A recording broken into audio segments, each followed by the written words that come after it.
بیٹھے ہیں سارے جنازے کے انتظار میں. میں مسائب پڑھنے سے پہلے اپنے وقت کے بادشاہ سے معافی مانگوں گا. مولا مجھ نوکر کو معاف کرنا، میں تیرے جد کے فضائل پڑھنے میں اتنا مگن تھا. مولا جنازے میں دیر ہو گئی. آج کے جنازے میں دیر اس لیے بھی نہیں کرنی چاہیے تھی کہ اس جنازے کو کاندھا دینے کے لیے وہ آیا ہے جو 14 سال کا تھکا ہوا ہے، جس کی کڑیاں بھی نہیں کھلی تھی، جس کے زیور بھی نہیں اترے تھے. وہ آج جنازے کو کاندھا دے کے رو کے کہے گا میرا تو کسی نے نہیں اٹھایا اور میں اپنے باپے کا جنازہ اٹھا رہے. جتنے مات میں بیٹھے ہو کوشش کروں گا شہادت کے 2-4 جملے پڑھ سکوں. غربت میں اس کی اپنی مثال. یہ جتنے مات میں بیٹھے ہو نا، میں واللہ حسین اشرا ہوتا تو میں امام صادق پہ پڑھتا. عزاداری طریقہ ہی اس مولا نے سکھایا. یہ جو ہم ماتم کرتے ہیں نا، یہ جو ہم روتے ہیں، اس کی تہذیب بھی ہمیں اس بادشاہ نے سکھائی ہے. عزاداری کے طریقے اس مولا نے سکھائے ہیں. اس کی پہلی نشانی بتاؤں، مدینے کے لوگ کہتے ہیں ہم محرم کا چاند آسمان پہ نہیں دیکھتے تھے.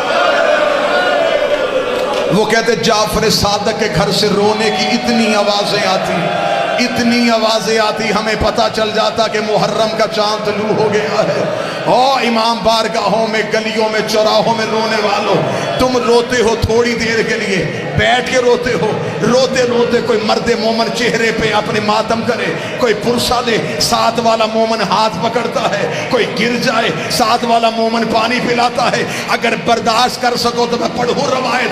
رکھ میرے سر پہ قرآن، مدینے کا رہنے والا ہے، نام اس کا یحییٰ ہے. اس نے روایت کیا، اس نے کہا 1 سال میں مدینے میں تھا، میں نے دیکھا کہ لوگ ٹولیوں کی صورت میں جعفر صادق کے گھر کی طرف دوڑ رہے تھے. میں نے پوچھا کیا ہوا؟ انہوں نے کہا محرم کا چاند آ گیا ہے، ہم امام کو پرسہ دینے جا رہے ہیں. وہ کہتا میں بھی اسی رش میں شامل ہو گیا. یحییٰ کہتا جب میں گیا، امام کے دروازے پہ لوگوں کا رش تھا، جعفر صادق کے دروازے پہ لوگوں کا ہجوم تھا. یحییٰ کہتا میں نے بھی اپنا گریبان کھولا، میں بھی امام کے دروازے پہ کھڑا ہو گیا.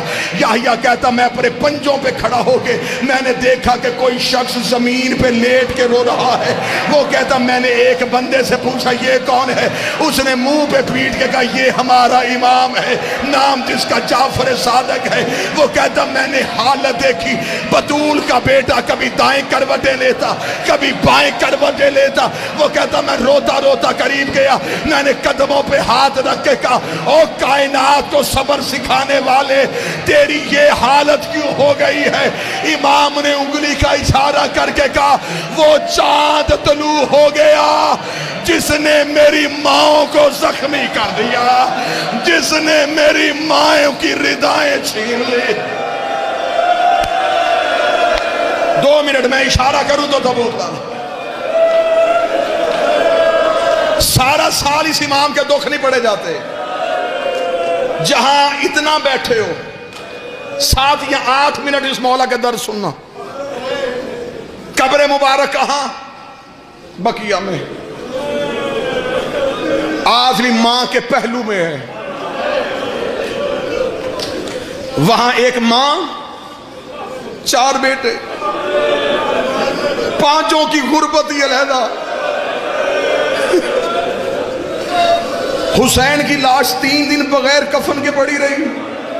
آج کربلا جا دیکھو، حسین کے روزے، حسین کا صحن، حسین کا محل بنا ہوا ہے. غازی کے بازو قلم ہوئے، غازی کا روزہ ہے. اللہ جانے کتنے دکھی کیا ہے ان اماموں کو.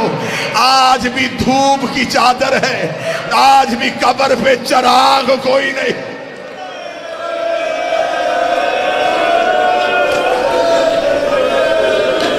میں جتنی دیر بادشاہ کی مصیبت پڑھوں ہائے ضرور کہنا. اور ایک محرم قریب آ رہا ہے، عزاداری کے حوالے سے اس مولا کا ایک فرمان سناؤں. اکثر میں نے لوگوں کو دیکھا ہے محبت میں کوئی کمی نہیں، لیکن بعض احباب روتے روتے اپنا چہرہ چھپا لیتے. یہی میرے مولا مجلس پڑھ رہے تھے، سامنے بیٹھے کہ بندے نے چہرہ چھپا کے رونا شروع کیا. امام نے مجلس چھوڑی، امام نے مجمع سے جا کر اس کے چہرے سے رومال ہٹایا. امام نے کہا کیا تو میری دادی سے شرمندہ ہے؟ چہرہ چھپا کے کیوں رو رہا ہے؟ مولا کیسے رو؟ امام نے فرمایا ایسے رو جیسے بوڑھی ماں جوان بیٹے کی لاش پہ روتی ہے. تجھے خبر ہی نہیں کہ ہمارا نقصان کتنا. چیخے مار کے رونا اس مولا کی سنت ہے.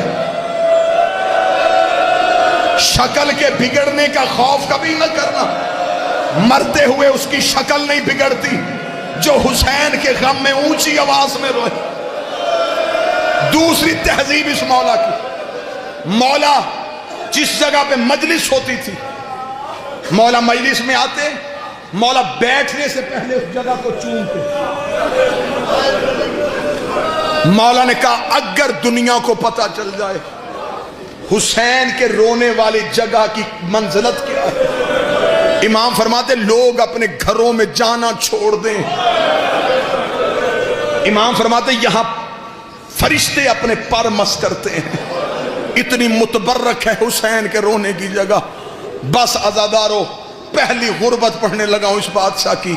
3 بار امت نے زہرا کے گھر کو آگ لگائی. پہلی بار جب سیدہ بیٹیوں کے ساتھ مدینے تھی، انہوں نے امام کے گھر کو آگ لگا دی. 8 شوال یوم نہدا میں جنت البقیع بھی گزرا ہے.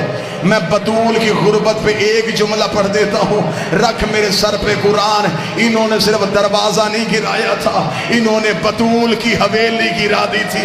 میں نے اپنے کانوں سے ایک عظیم عالم دین سے روایت سنی ہے، اس نے کہا اس سے بھی زیادہ غریب ہوگا علی کہ مسلمانوں نے علی کے گھر کی دیوار گرا دی. کئی دن علی نے کپڑا لگا کے بیٹیوں کے پردے کا بندوبست کیا. رو رو کے گلی میں کھڑا ہو کے کہتا تھا اس گلی سے نہ گزرنا، میری بیٹیاں بیٹھی.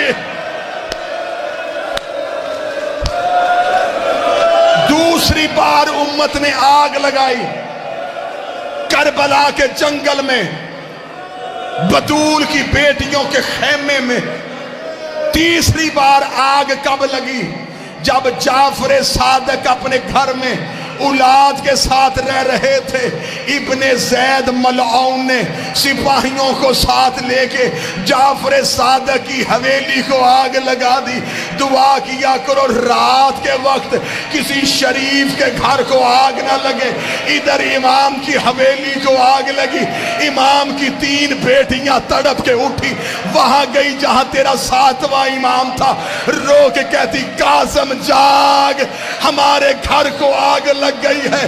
امام نے اپنے سر سے امامہ اتارا، امام نے کپڑے سے آگ کو بجھانا شروع کیا.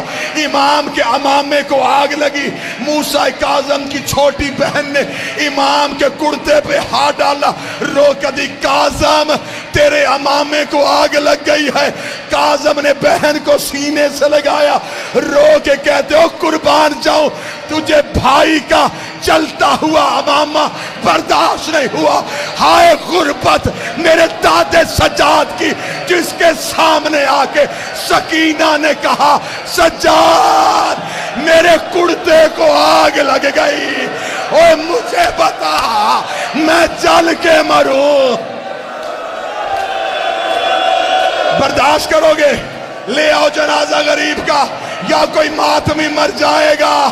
جعفر صادق کا جنازہ، بطول کے بیٹے کا جنازہ، بغداد کے قیدی کے غریب باپ